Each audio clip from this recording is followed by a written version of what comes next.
मित्रांनो नमस्कार. गणपतीपुळे बघून झालेला आहे.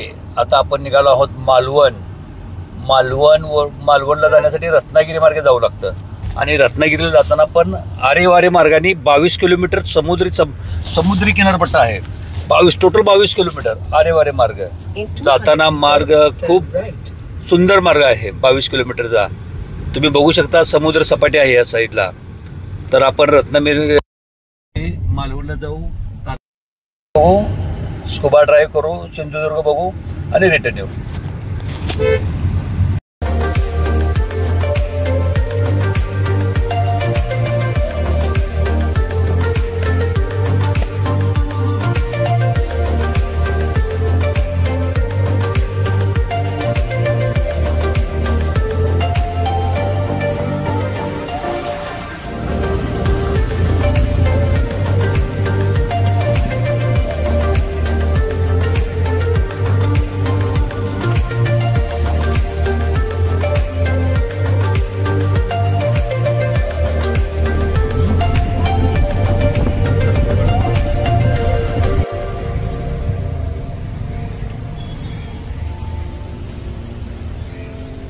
वाजव कसं आहे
मित्रांनो नमस्कार.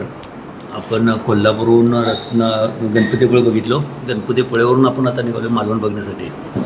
तर गणपतीपुळेपासून मालवण 180 काहीतरी किलोमीटर आहे. तर आपण आता गणपतीपुळेवरून पावसला आलो. पावसवरून मालवणला चाललो आहे. पण मध्ये 2 पॉईंट आहेत. एक विजयदुर्ग आणि एक कुणकेश्वराचं महादेव मंदिर. तर पावसपासून आपण निघाल्यानंतर एक 20 किलोमीटरला एक हॉटेल एक आहे इथं. तर हॉटेलचं नाव आहे रत्नप्रभा पॅलेस. त्याचे मालक आहेत सुहास मालक आहेत. हॉटेल खूप सुंदर आहे. हायजीन आहे. तुम्ही बघू शकता. ह्या साईडला बसण्यासाठी पाळण्याची सोय केलेली आहे. आणि व्हेजमध्ये हॉटेल सुंदर आहे. आता आम्ही व्हेज थाळी मागवली आहे. बघू व्हेज थाळी कशी आहे. नॉनव्हेज पण आहे. पण कुणकेश्वरला महादेवाचं मंदिर आहे, त्याचं दर्शन घ्यायचं आहे. त्याच्यामुळे आम्ही नॉनव्हेज आज खात नाही, व्हेज खातो आहे. तर तुम्ही पण बघा व्हिडिओ, लाईक करा, कमेंट्स करा. हॉटेल खूप सुंदर आहे. जर तुम्ही निघालात मालवणला तर पावस सोडले की 20 किलोमीटरला रत्नप्रभा हॉटेल आहे. एन्जॉय करा. थँक्यू.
मित्रांनो नमस्कार. आपण कोल्हापूर निघाल्यानंतर गणपतीपुळे बघितलो. गणपतीपुळ्यानंतर आपण आलो पावस मार्गे ह्याला चाललो आहे मालवणला जाताना विजयदुर्ग आणि कनकेश्वराचं मंदिर बघणार आहे. पण त्याच्या अगोदरच इथं आपण पावसनंतर 20 किलोमीटरला आपण एका हॉटेलमध्ये जेवण करायला थांबलेलो होतो. त्या हॉटेल मालकांनी ह्या बीचचं नाव सांगितलं, देवगळी बीच. या ठिकाणी बऱ्याच शूट होतात. तर हे देवगळी बीच आम्ही बघायला आलो आणि तुम्ही पण या, कारण खूप सुंदर बीच आहे, बघण्यासारखं आहे, फोटो सेशनसाठी चांगला आहे आणि खूप सुंदर आहे, तुम्ही बघू शकता.